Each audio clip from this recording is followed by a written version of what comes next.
Guys এখন আমরা পার করতেছি নগরকান্দা। নড়াইলবাসীর স্বপ্নের রেল আজ নড়াইলবাসীর দ্বার প্রান্তে।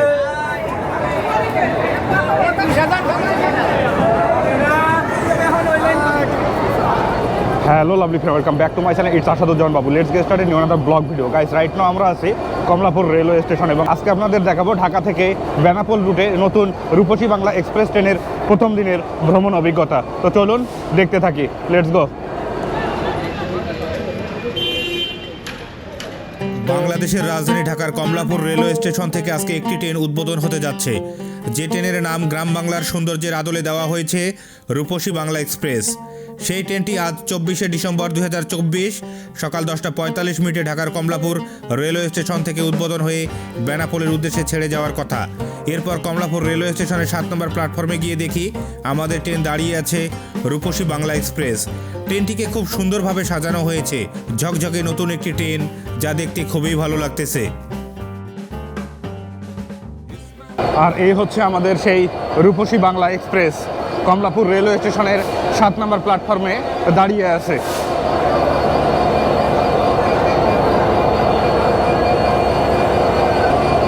আর এই ট্রেনটি কিছুক্ষণ আগে খুলনা থেকে আসলো কমলাপুর রেলওয়ে স্টেশনের 7 নম্বর প্ল্যাটফর্মে।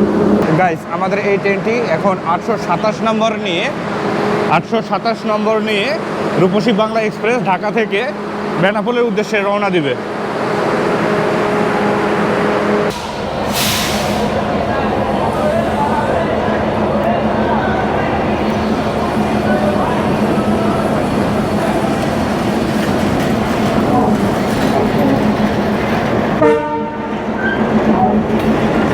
গাইস প্রথম দিন উদ্বোধনের আনুষ্ঠানিকতার কারণে ট্রেনটি একটু লেট করতেছে। এখন প্রায় 11:15 বেজে গেছে, কিন্তু এখনও ট্রেনটি ছাড়েনি।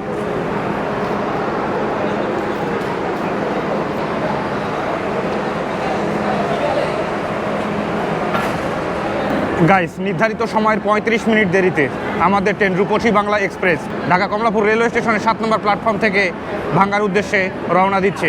আর আমাদের এই ট্রেনের লাস্ট স্টপেজ হচ্ছে বেনাপোল।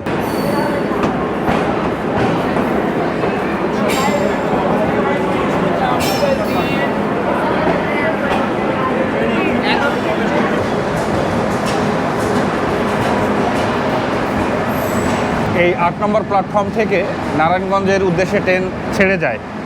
আর এই স্টেশনের নাম হচ্ছে শহরতলি স্টেশন। এই ট্রেনটি কিছুক্ষণের মধ্যেই নারায়ণগঞ্জের উদ্দেশ্যে রওনা দেবে।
গাইস ঢাকা থেকে নন স্টপভাবে চলে আমাদের ট্রেন প্রবেশ করতেছে তার যাত্রার প্রথম স্টপেজ ভাঙ্গা জংশন রেলওয়ে স্টেশনে। এই হচ্ছে ভাঙ্গা জংশন রেলওয়ে স্টেশন।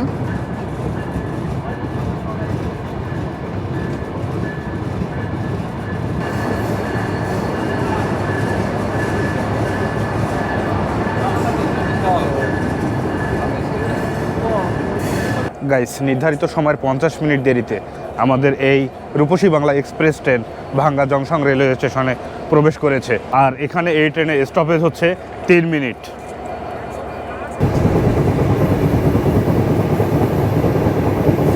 গাইস এখন আমরা এই ভাঙ্গা থেকে 172 কিলোমিটার নতুন লাইন পাড়ি দেব, যা নড়াইল এবং যশোরের উপর দিয়ে সরাসরি বেনাপোল পৌঁছে যাবে। এবং এই রুটে আমরা জংশন পাবো ভাঙ্গা, কাশিয়ানী আর যশোরের পদ্মবিলা, যা আরও নতুন নতুন রুটকে যুক্ত করবে এবং এর ফলে দক্ষিণের বাণিজ্যে আসবে নতুন গতি, যেখানে খুব অল্প সময়ে অল্প খরচে মালামাল আনা নেওয়া করতে পারবে এখানকার সাধারণ মানুষেরা। গাইস এখন আমরা পার করতেছি নগরকান্দা।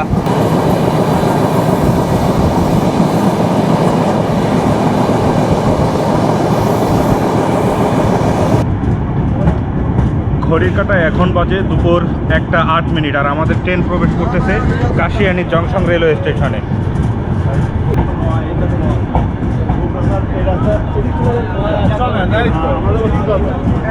গাইস কাশিয়ানীর মানুষ উচ্ছ্বসিত এই নতুন ট্রেন পেয়ে। গাইস ফার্স্ট টাইম পা দিলাম কাশিয়ানী জংশন রেলওয়ে স্টেশন। এই হচ্ছে আমাদের কাশিয়ানী জংশন। পাশে গাছ থাকলে ভালো হতো, পুরো স্টেশনটা ফাঁকা এবং ঝকঝকে একটা স্টেশন।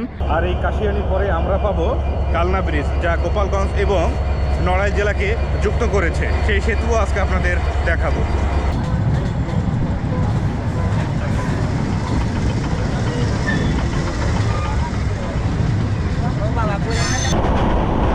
এখন আমাদের ট্রেন প্রবেশ করবে কালনা ব্রিজে।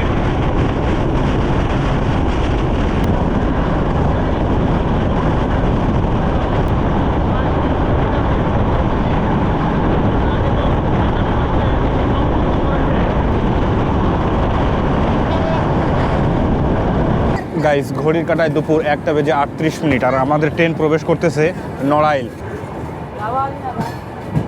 নড়াইলবাসীর স্বপ্নের রেল আজ নড়াইলবাসীর দ্বার প্রান্তে।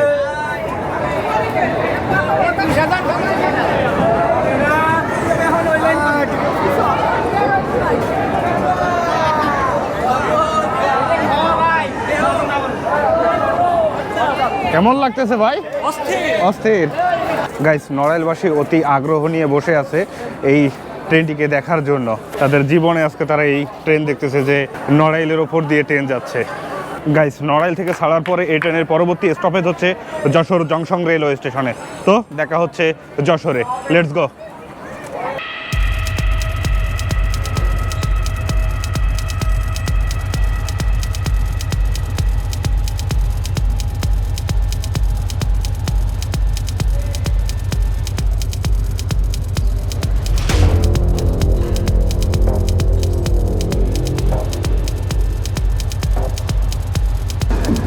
গাইস ঘড়ির কাঁটায় এখন বাজে দুপুর 2:20 আর আমাদের ট্রেন প্রবেশ করতেছে যশোর জংশন রেলওয়ে স্টেশনে। এই হচ্ছে যশোর জংশন রেলওয়ে স্টেশন। আর এ পাশে একটি ট্রেন দাঁড়িয়ে আছে, বেনাপোল এক্সপ্রেস।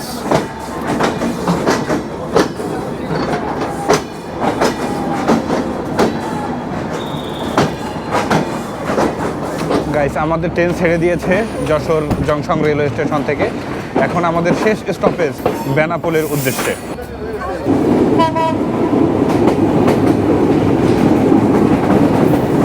গাইস এই রূপসী বাংলা এক্সপ্রেস ট্রেনে ভ্রমণ করলে আপনারা আসলেই বাংলার যে প্রকৃত রূপ সেটা আপনারা পাবেন। যশোর থেকে ট্রেন ছাড়ার পরে আপনারা এরকম বিস্তীর্ণ মাঠ দেখতে পাবেন।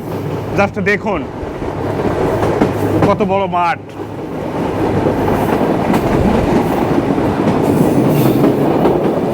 গাইস এই ট্রেনটি চালু হওয়ায় দক্ষিণ অঞ্চলের মানুষের অর্থনীতিতে গুরুত্বপূর্ণ ভূমিকা পালন করবে। তারা সকালে গিয়ে দুপুরের মধ্যেই আবার নিজ গন্তব্যে ফিরে আসতে পারবে। এর চেয়ে আর ভালো কি হতে পারে? যেখানে আগে 12 থেকে 14 ঘন্টা সময় লাগতো খুলনা থেকে ঢাকা যেত, বর্তমানে সে সময় 8 ঘন্টার মধ্যেই কাভার হয়ে যাচ্ছে যাতায়াত। একটা কথা বলি আপনাদের, আগে মানে আজ থেকে 2-3 বছর আগে আমরা যখন ভারত আসতাম তখন কি করতাম, চিত্রা এক্সপ্রেস ট্রেন ধরতাম। সেটা ঢাকা থেকে সন্ধ্যা 7টার দিকে ছাড়ে। সেই ট্রেন ঘুরে কি হয় যশোর আসে। সেই যশোরে আবার কি হয়, বাস ধরে তারপরে বেনাপোলে আসতে হয়। আস্তে আস্তে সকাল হয়ে যায়। কিন্তু বর্তমানে আপনি চাইলে 11টার দিকে ট্রেনে উঠে 2:30টার মধ্যে ইমিগ্রেশন কমপ্লিট করে আপনি ভারতে প্রবেশ করতে পারবেন শুধু এই ট্রেনের মাধ্যমে। গাইস এখন আমরা পার করতেছি ফুলের রাজধানী খ্যাত গদখালি। আর এখানেই জারবেরা, গোলাপ, গাঁদা, নানান ধরনের ফুল চাষাবাদ করা হয়। এই সেই গদখালি, এই হচ্ছে গোলাপের গাছ।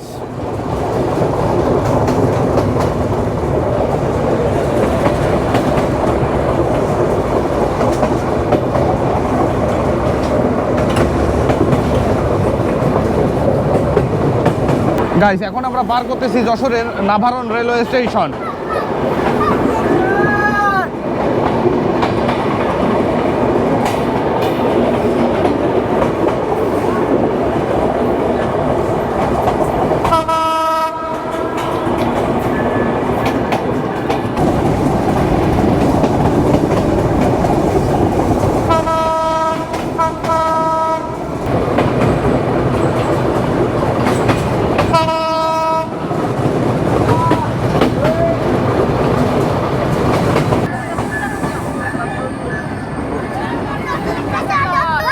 গাইস, নির্ধারিত সময়ের 50 মিনিট দেরিতে আমাদের ট্রেন ঢুকলো বেনাপোল স্টেশনে।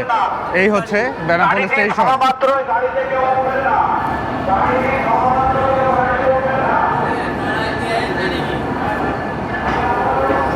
ফাইনালি আমরা পা দিলাম বেনাপোল। বেনাপোলেও এই ট্রেনটিকে উদ্বোধনের অপেক্ষায় রাখা হয়েছে, আর এখান থেকে উদ্বোধন হবে 728 নম্বর নিয়ে। এটা হচ্ছে বেনাপোল রেলওয়ে স্টেশনের টিকিট কাউন্টার। স্টেশন থেকে একটু বাহিরে আসলে আপনারা মেইন রোড পেয়ে যাবেন।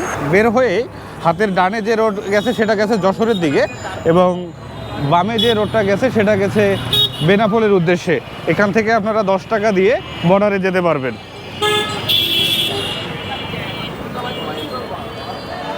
সো আজকে আর বর্ডার পর্যন্ত যাচ্ছি না, আজকে এখানেই শেষ করতেছি। নেক্সট ভিডিও দেখার আমন্ত্রণ থাকলো। আর এই ভিডিওটা যদি আপনাদের ভালো লাগে তাহলে অবশ্যই চ্যানেলটি সাবস্ক্রাইব করবেন। পাশে একটা বেল বাটন আছে, অবশ্যই সেটা ক্লিক করবেন। সবাই ভালো থাকবেন, সুস্থ থাকবেন। আল্লাহ হাফেজ।